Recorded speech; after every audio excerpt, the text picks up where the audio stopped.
Bonjour, alors on va présenter aujourd'hui, je vais présenter la Makita, modèle 1000, numéro N 1923B. Alors c'est celle-ci. C'est une vieille raboteuse portative. Donc, sur la raboteuse portative, celle-ci elle est faite en plastique. Enfin, il y a un cache plastique par-dessus et à l'intérieur il y a un autre boîtier de protection. Donc vu qu'il est avec du plastique tout autour, elle est isolée pour l'électricité. Donc c'est pour ça que sur le câble, on n'a pas de mise à terre. Parce que le boîtier, enfin, on est isolé par le cache en plastique.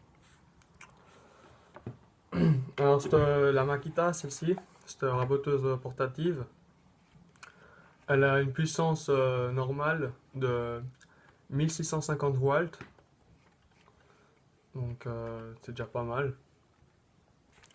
Et après, elle a une vitesse, elle tourne, enfin, ça, les roulements tournent à 8000 tours minute.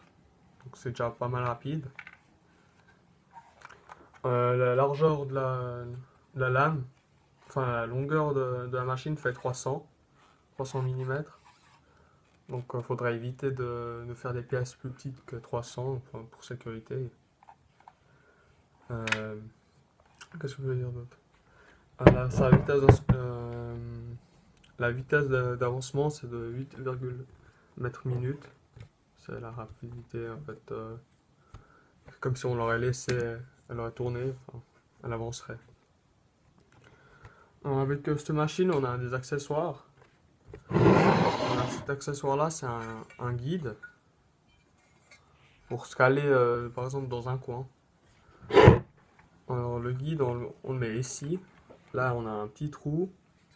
Et ici, normalement, on a une pièce de serrage. Mais j'ai pas la pièce de serrage. Ils l'ont perdu. Donc, ça, je le mets ici. Et après, dépend de la pièce que. Enfin, après, il faut serrer ici, hein. Et après, on peut se caler. On met sa pièce ici. On peut juste se caler. Par exemple, si on veut juste raboter la moitié d'une pièce, pour que ce soit plus simple de zigzaguer avec la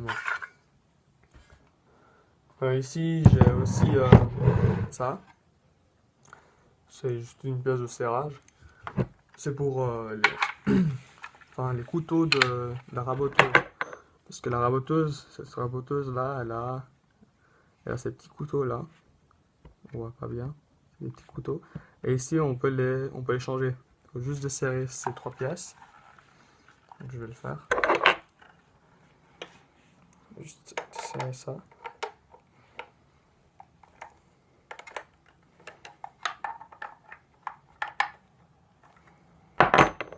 Ah non, ça veut pas. Voilà. Alors, c'est ça, les petits couteaux. C'est la même chose qu'il y a sur les dégauchisseuses. Sauf que c'est en beaucoup plus petit. Alors ça s'affûte pas, justement, faut les jeter en fait. Il y a... Enfin, en tout cas pour cette machine-là, celle-ci, ce modèle, il faut changer les lames, faut les acheter à chaque fois. Parce qu'on peut pas affûter ces petites lames, elles sont trop petites. Ouais, je vais les remettre dedans.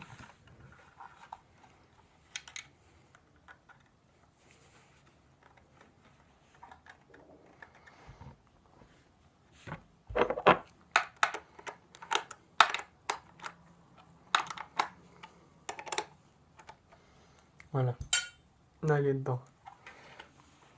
Donc, alors encore dessus, on a ici un petit réglage. C'est le réglage de, par exemple, si on veut raboter 1 mm ou 2 mm. On peut raboter jusqu'à 3 mm en une fois. Donc il suffit juste de tourner ça. Et ça nous change en fait. C'est un peu la même chose que la débrancheuse. C'est qu'il y a deux bandes, enfin il y a deux petits plateaux. Il y a celui-ci et celui-ci. Et quand on tourne, il y en a un qui monte et un qui descend jusqu'à 3 mm de différence. Juste pour raboter.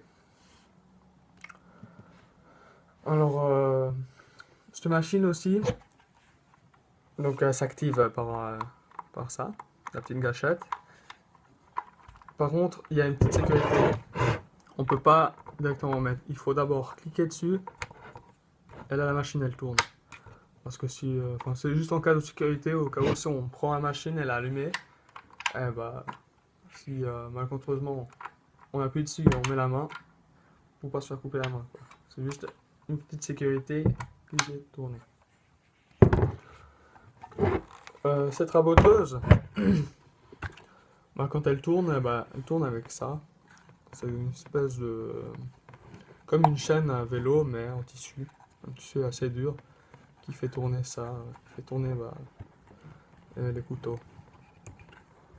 Donc là, il y a les deux plateaux. Par contre, les plateaux, on peut les changer. Parce que des fois, il y a comme des pêches qui sont tout abîmés, ou il y a beaucoup trop de colle. Ça dépend ce qu'on fait avec. Il y en a qui sont tout abîmés, quoi. Donc, ici, on a ça, les pièces de serrage. On peut juste changer. Ça, on peut commander les pièces. Donc, c'est pas un souci sur la machine. Après, la machine, quoi, elle rabote, elle fait bien des déchets. Donc, tous les déchets, tous les petits copeaux de bois sortent pas ici, par ce trou ici. Par contre, il y a une petite astuce.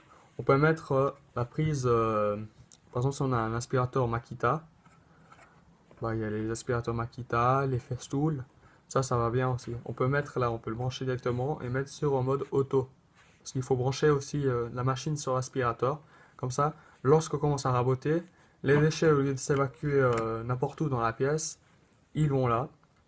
Et ça va directement dans l'aspirateur. Et dès qu'on met sur le mode auto de l'aspirateur, la machine s'active et l'aspirateur s'active en même temps. Donc ça, c'est quelque chose qui est pas trop mal.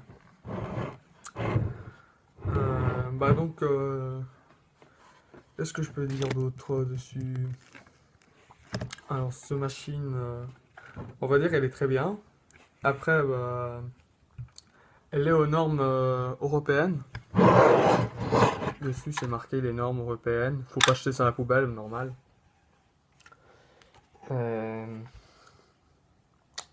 Oui, il y a le petit symbole qui est marqué ici, qu'elle est isolée. Donc, pour l'électricité, il n'y a pas de problème. Donc il n'y a pas que Makita qui font ces raboteuses. Il y a plein d'autres marques. Elles sont toutes très bien. En tout cas, généralement, on achète souvent les Makita parce que c'est les leaders pour les petites raboteuses comme ça. Donc on va passer à un essai sur une pièce de bois. C'est parti.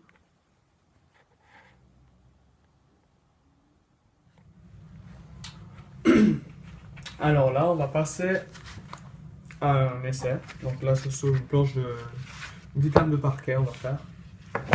Donc, avant d'utiliser la machine, faut mettre, il y a des sécurités. Donc, il faut mettre des gants.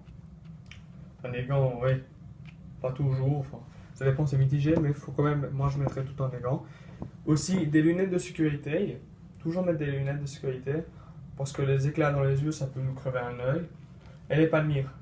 Des protège-ouïes, il faut toujours mettre ça. Parce que la machine fait assez de bruit. Donc, toujours mettre les palmires, lunettes et gants.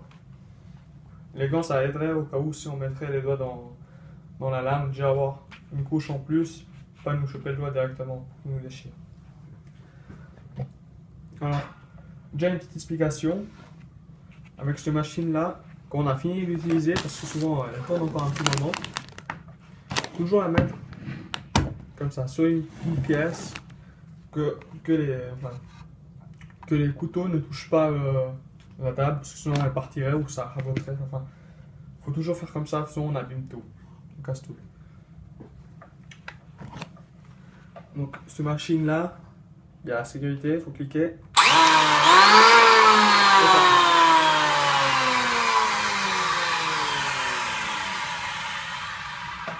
Donc on va passer comme ça, on va raboter le bord ici. Alors on va régler les millimètres, ici comme avant. On règle ça. Et le minimum. Ça, les deux plateaux ont bougé. On met comme ça. Et on peut raboter.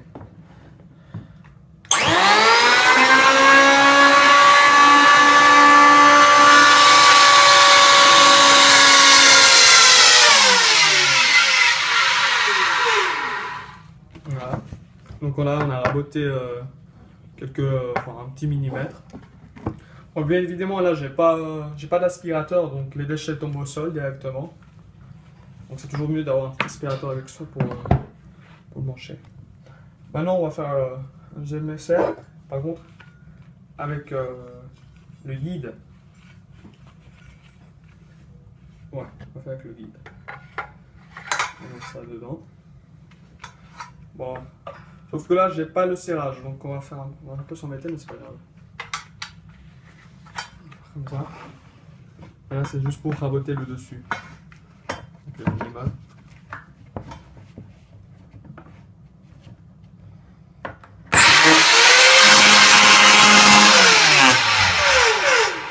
Voilà. Là j'essaie juste le bout.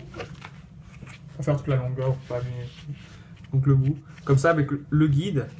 Au lieu de raboter par exemple toute la pièce, on voudrait raboter juste cette partie-là, dans 3 cm. On met juste le petit guide, on peut faire les 3 cm sans problème. Donc là, j'ai fait les deux explications, enfin les deux essais. Donc qu'est-ce que je pourrais vous dire de plus sur cette machine? J'ai un peu fait le tour. C'est une machine très utile par exemple pour le chantier, par exemple à l'atelier, moins besoin. En tout cas sur le chantier elle est très utile. Soit raboter des petites lambourdes, des trucs comme ça, c'est vraiment utile.